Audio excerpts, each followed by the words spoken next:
இப்ப நடந்துட்டு இருக்கக்கூடிய ரஷ்யா, உக்ரைன் பிரச்சனைய பேசி முடிக்கிறதுக்கான வேலைகள் இனிதே ஆரம்பிச்சிருக்கு. ஆனா முடிப்பாங்களா? இல்ல மிக பெருமளவுல பிரச்சனைகள் வெடிக்குமா? அப்படின்ற சந்தேகங்கள் கிளம்பியிருக்கு. ஏன்னா கருங்கடல்ல வந்து பார்த்தீங்கன்னா, 13 மணி நேரம், அதுவும் 18 மணி நேரம், 20 மணி நேரத்துக்கு கிட்ட, அதாவது ஓவராலா வந்து பார்த்தீங்கன்னா, 2, 3 நாட்கள்ல 24 மணி நேரத்துக்கு மேல பறந்துகிட்டு இருக்கு அப்படிங்கிறாங்க. தொடர்ந்து 13 மணி நேரமா அமெரிக்காவோட உளவு விமானங்கள், ட்ரோன்கள் எல்லாம் அந்த பகுதியில சுத்திக்கிட்டே இருக்குது கருங்கடல்ல அப்படிங்க போல செய்திகள், இது போல விஷயங்கள்லாம் வந்துகிட்டு இருக்கு. ரேடார்ல போய் பார்த்தீங்கனாலே, ரேடார் வெப்சைட்ஸ்ல போய் பார்த்தாலே, இது போல ட்ராக் பண்ண முடியும். ஸோ அதுல வச்சு பார்க்கும்போது ரொம்ப நேரமா சுத்திக்கிட்டு இருக்கு அப்படிங்கிறது போல சொல்றாங்க. இப்ப அதுக்கு கவுண்டர் குடுக்கும் விதமா, ரஷ்யா அவங்களோட பிரசிடென்ஷியல் கமாண்ட் ஃபிளைட் அப்படிங்கிற போல சொல்லுவாங்க. இக்கட்டான சூழ்நிலைகள்ல இது போல விமானங்கள் பறக்கும். இப்ப இந்த விமானம் வந்து பார்த்தீங்கன்னா, அதே கருங்கடல்ல சோச்சி பகுதியில வந்து பார்த்தீங்கன்னா சுத்திட்டு இருந்திருக்குது. அப்படி அது வட்டமடிக்கும்போது வந்து பார்த்தீங்கன்னா, வியர்டான இதுல வந்து பார்த்தீங்கன்னா, வட்டமடிச்சிருந்திருக்கு. இது சில பல தகவல்கள புரிய வேண்டிய நபர்களுக்கு புரிஞ்சுக்குவாங்க. அதுக்கேத்த மாரியான சிக்னல் இது குடுக்கும் அப்படிங்கிறது போல எல்லாரும் சொல்லிட்டு இருக்காங்க. ஒருவேள உளவாளிகள்லாம் இருப்பாங்க இல்லையா? அவங்களுக்கு குடுக்க வேண்டிய சிக்னலா இருக்கலாம். இல்ல பல நாடுகள் இருப்பாங்க இல்லையா? டீகோட் பண்ணி பார்க்கும்போது, "ஓ! இப்படியா?" அப்படிங்கிற போல யோசிப்பாங்க இல்லையா? ஸோ அதுபோல நபர்களுக்கு ஒரு வியர்டான சிக்னல் குடுக்கும்போது வந்து பார்த்தீங்கன்னா, ஏதோ காரணம் இல்லாம இது போல அதிபருக்கு மிக முக்கியமான ஒரு விமானம் இதுபோல சுத்திட்டு இருந்திருக்குதா? இந்த மாரி ஷேப்ல சுத்தி இருக்குதா? அப்படிங்கிற போல எடுத்து பார்க்கும்போது, ஒரு நெகட்டிவிட்டி வந்து கிரியேட் பண்ணும். மேபி ட்ரம்ப் அவர்கள் பேசக்கூடிய விஷயங்கள் சரி வரலையோ! பேச்சுவார்த்தைகள் என்ன நடந்திருக்கு அப்படிங்கிற டீட்டெயில்ஸ் கிளியரா வரல. வந்துச்சுன்னா அடுத்தடுத்த பதிவுல பார்க்க ஆரம்பிக்கலாம். இப்ப நான் பதிவ ரெக்கார்ட் பண்ற வரைக்கும். ஸோ ஒரு வேளை இதுல ஏதாவது சிக்கல்கள் இருக்கு அப்படிங்கும்போது, என்ன மாரியான விஷயங்கள் ஏற்படும் அப்படிங்கிறது தெரியல. சுமூகமா முடிஞ்சதுன்னா பரவால்ல. இல்லைன்னா பிரச்சனை தான். இப்ப அப்படியே நம்ம களத்துக்கு வந்துட்டோம் அப்படின்னா, ரஷ்யாவோட கை தான் ஓங்கியிருக்கு. தொடர்ந்து நம்ம பார்த்துக்கிட்டு இருக்கோம். அலெக்சாண்ட்ரியா போல் அப்படிங்கிற மிக முக்கியமான பகுதி மேப்ல லோட் ஆயிருக்கும். ஸோ இந்த பகுதிய வந்து பார்த்தீங்கன்னா, ரஷ்யா அவங்க கட்டுப்பாட்டுல எடுத்துட்டாங்க அப்படின்னு சொல்லப்பட்டு வருது. அதாவது பல போர்க்கதைகள நம்ம பார்த்திருக்கோம். ஸோ அதுல வந்து பார்த்தீங்கன்னா, இந்த அலெக்சாண்ட்ரியா போல பிடிக்கிறதுக்கான போர்க்கதை அப்படிங்கிறது ரொம்ப கூஸ் பம்ப்ஸான போர்க்கதை. இப்ப ஒரு வீடியோ பதிவு லோட் ஆயிருக்கும். ஸோ இந்த ரஷ்ய வீரர் வந்து பார்த்தீங்கன்னா, இறந்து போனவர் மாரியே நடிச்சிருந்திருக்கிறாரு. ஆ அதுவும் வந்து பார்த்தீங்கன்னா, அந்த அலெக்சாண்ட்ரியா போல் கூட எப்படியோ தப்பிச்சு உள்ள நைட் நேரமா பார்த்து ரொம்ப கஷ்டப்பட்டு உள்ள போயிட்டாரு. ஸோ உள்ள போற இவரு வந்து பார்த்தீங்கன்னா, 3 நாளுக்கு மேல சாப்பாடு, ஒரு சொட்டு தண்ணி இல்லாம, அ அங்கேயே மறைவா புல் தரை இருக்கும் இல்லையா? ஸோ அங்கேயே வந்து பார்த்தீங்கன்னா, குழி தோண்டி உள்ள போய் சேஃபா பதுங்கிக்கிட்டு, அந்த பகுதிகள்ல என்ன நடக்குது? ஏது நடக்குது? அப்படிங்கிறத டேப் பண்ணி, ஹேக் பண்ணி அங்க இருக்கக்கூடிய ரேடியோ சிக்னல்ஸ் என்ன நடந்துட்டு இருக்கு? விஷயங்கள பார்த்து எந்த பகுதியிலேருந்து தாக்குதலுக்கு வராங்க? எந்த பகுதியில வந்து அவங்களுக்கு வேணுங்கிற ஆயுதங்கள்லாம் வந்துகிட்டு இருக்குன்ற பல விஷயங்கள சந்தர்ப்பம் கிடைக்கும்போது எந்த ஒரு சந்தேகமே இல்லாம ரஷ்ய வீரர்களுக்கு வந்து பார்த்தீங்கன்னா, குடுத்துட்டே இருந்துக்கிறாங்க தகவல. இந்த வீரர் அந்த அளவுக்கு கஷ்டப்பட்டு உழைச்சு இது போல செஞ்சதுனால, இப்ப ரஷ்யா அலெக்சாண்ட்ரியா போருக்குள்ள வந்துட்டாங்க. உக்ரைன பொறுத்தவரைக்கும் சில பகுதியில சண்டை நடந்து ரஷ்யா எடுத்திருக்கிறாங்க. ஆனா மெஜாரிட்டி ஆஃப் த பார்ட் என்ன சண்டை நடந்துட்டு இருக்கு அப்படின்னு கூட சொல்றாங்க. உக்ரைன் தரப்பு வந்து டீப் ஸ்டேட் மேப்ல எடுத்து பார்க்கும்போது. பட் ஆனா முழுவதும் ரஷ்யாவோட கட்டுப்பாட்டுக்குள்ள வந்துருச்சு அப்படிங்கிறது போல ரஷ்ய தரப்பு வந்து கிளைம் பண்ணியிருக்கிறாங்க. இது போல போர்க்கதைகள், பல வகையான போர்க்கதைகள் வந்து பார்த்தீங்கன்னா, நம்ம சேனல்ல பார்த்துட்டு இருக்கோம். ஸோ அந்த வகையில இது கூஸ் பம்ப்ஸ் குடுக்கக்கூடிய போர்க்கதை. இன்னும் நெறைய விஷயங்கள் இருக்கு. பட் ஆனா இதுல ஹைலைட்டான சில மிக முக்கியமான விஷயங்கள் மட்டும். எப்படி ரஷ்ய வீரர்கள் ஒரு ஒரு செட்டில்மென்ட்க்கும் வேலை செஞ்சு உள்ளயே முன்னேறுறாங்க அப்படிங்கிற விஷயங்கள். ஆ இந்த அலெக்சாண்ட்ரியா போல அவங்க கட்டுப்பாட்டுல எடுத்திருக்காங்க. ஸோ இந்த டைம்ல ஜெலன்ஸ்கி அவர்கள் வந்து பார்த்தீங்கன்னா, ரோம்ல இருக்கிறார் இல்லையா? பல தலைவர்கள் வந்து பார்த்தீங்கன்னா, கூடி கூடி பேசிட்டு இருந்திருக்கிறாங்க. முதல்ல ஜேடி வான்ஸ் அவர்கள் பார்த்தோம். இப்போ வந்து பல தலைவர்கள் வந்து பார்த்தீங்கன்னா, நாட்டோட தலைவர்களும் ரோம்ல உட்கார்ந்து ஜெலன்ஸ்கி அவர்கள பார்த்து பார்த்து பேசிட்டு இருக்காங்க. மிக முக்கியமான முடிவுகள் எடுக்கப்படுமா? அப்படின்ற கேள்விகள் திரும்ப திரும்ப வந்துகிட்டு இருக்கு. இப்ப அடுத்தது போல மிடில் ஈஸ்ட்க்கு வந்துட்டோம் அப்படின்னா, இந்த மிடில் ஈஸ்ட்ல வந்து பார்த்தீங்கன்னா, இப்ப நடந்துட்டு இருக்க இந்த இஸ்ரேல் காசா பிரச்சனையில, இஸ்ரேல் தொடர்ந்து தாக்குதல் பண்ணிட்டு இருக்காங்க அப்படிங்கிறத நம்ம பார்க்கிறோம். இப்ப அதுல வந்து பார்த்தீங்கன்னா, ஒரு ஹாஸ்பிட்டல் இருந்திருக்கு. அந்த ஆஸ்பத்திரியில உள்ள ஆளுங்க இருக்கும்போதே ஒரு மிக பெரும் தாக்குதல் பண்ணிட்டாங்க. 22 நபர்கள் உள்ள இருக்கும்போது அப்படின்னு கூட சொல்லப்பட்டு வருது.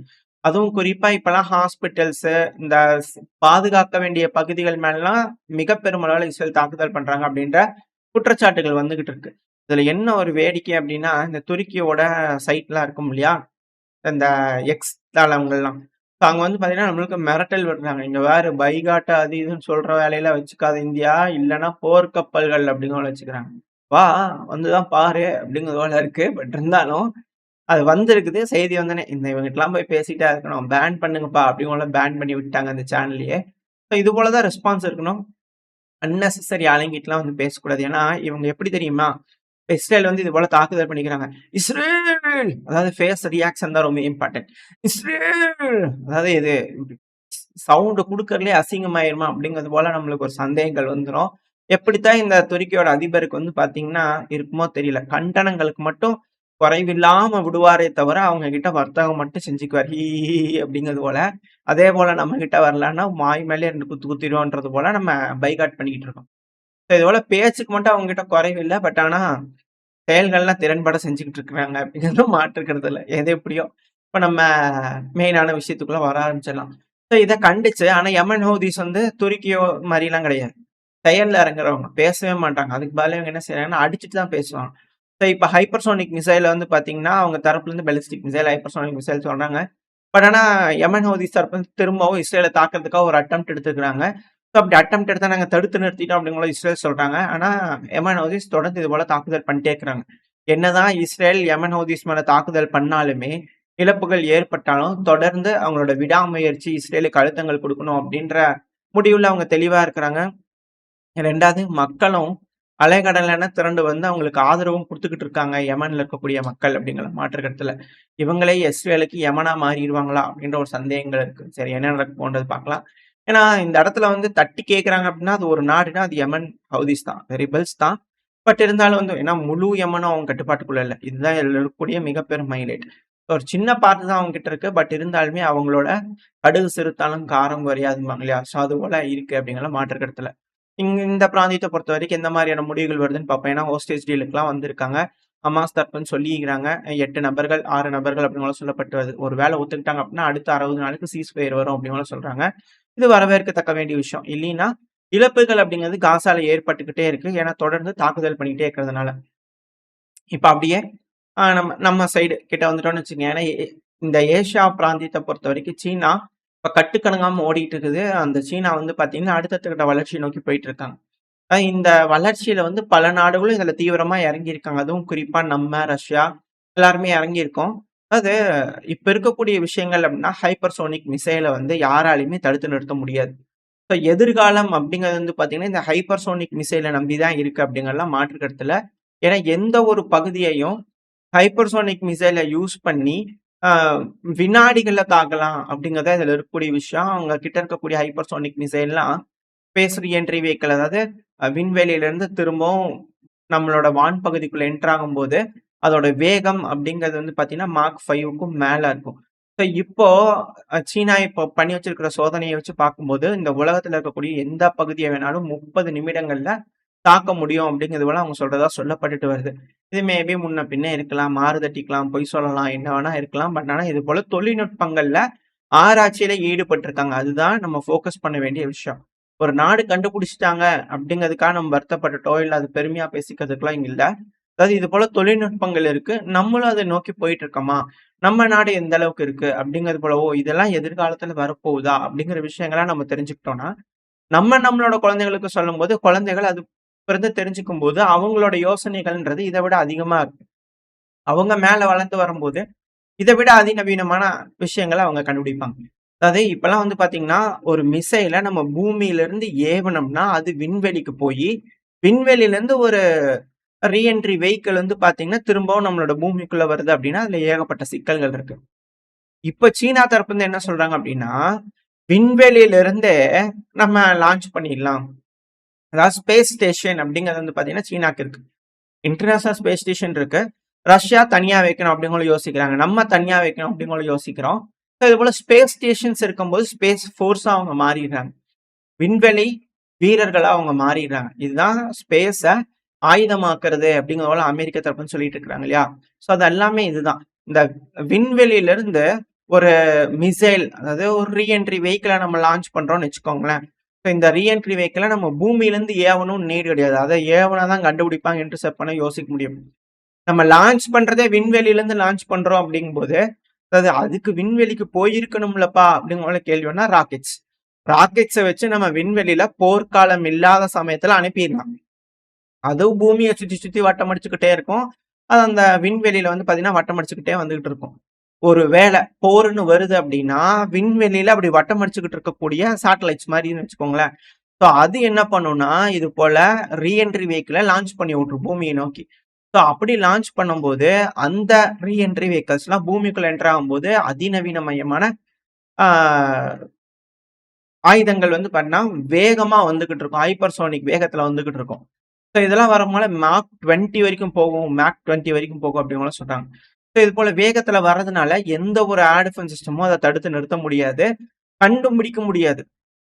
விண்கள் வேகமா வந்து பூமியில மோதுற மாரி. ஸோ அப்படி மோதும்போது இம்பாக்ட் அதிக அளவுல இருக்கும். விபத்துகள் அதிக அளவுல ஏற்படும். இழப்புகள் அதிக அளவுல இருக்கும். ஸோ இதுதான் எதிர்காலத்துக்கான போர் அப்படிங்கிறத இந்த ஒரு செய்திய வச்சு நம்மளால கண்ணு முன்னாடி பார்க்க முடியுது. ஸோ நான் சொல்றது ஓரளவுக்கு உங்களுக்கு யோசிச்சு நீங்க இமேஜின் பண்ணி பார்த்தீங்கன்னா உங்களுக்கு தெரியும்.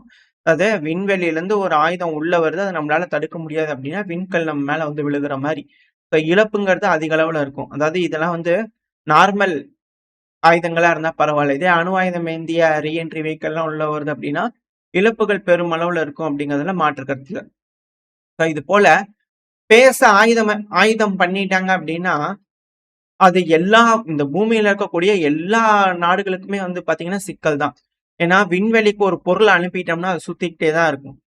அது வந்து பார்த்தீங்கன்னா, சூரியனோட அந்த இத பொறுத்து அந்த விண்வெளியில இருக்கக்கூடிய அந்த ஆப்ஜெக்ட் வந்து பார்த்தீங்கன்னா சுத்திக்கிட்டே இருக்கும். ஒரு கட்டத்துக்கு மேல அந்த புவியீர்ப்பு விசை இதெல்லாம் ஏதாவது ப்ராப்ளம் ஆகுது அப்டின்னா, அது திசை மாறி போகுது, கண்ட்ரோல இழந்துருச்சு அப்டின்னா, வேற எங்கேயாவது போயிட்டு இருக்கும். ஒரு 5, 10 வருஷம் கழிச்சு திருப்பி ரீஎன்ட்ரி ஆகுதுன்னு வச்சுக்கோங்களேன். அது நம்ம பூமியில வந்து விழுந்துருச்சுன்னா, எந்த அளவுக்கு சேதம் ஏற்படும் அப்டிங்கிற போல கேள்விகள் வருது. ஏன்னா, பல நாடுகளும் இத செய்யறது மூலியமா அ விபத்துகள் அப்படிங்கிறது நடக்கத்தான் செய்யும். அத நம்மளால தடுக்கவே முடியாது. ஏதோ ஒரு விபத்துகள் நடக்கலாம்.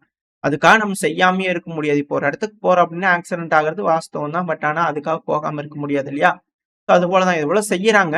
பட் ஆனா பல நாடுகள் இத செய்யும்போது, ஏதோ ஒரு நாடு சிக்கலாகுது, இல்ல ஏதோ ஒரு சேட்டலைட்டோட கிராஷ் ஆயிடுச்சு அப்படிங்கும்போது, இதனால ஏற்படக்கூடிய விபத்து அப்படிங்கிறது மிக பெரும் இழப்பை ஏற்படுத்திரும். அது தேவையில்லாம பிரச்சனையே இல்லாத ஒரு இடத்துல போய் விழுகுது அப்படின்னா, அது மோசமான பின் விளைவுகள ஏற்படுத்தும் அப்படிங்கிறது தான் இதுல இருக்கக்கூடிய விஷயம்.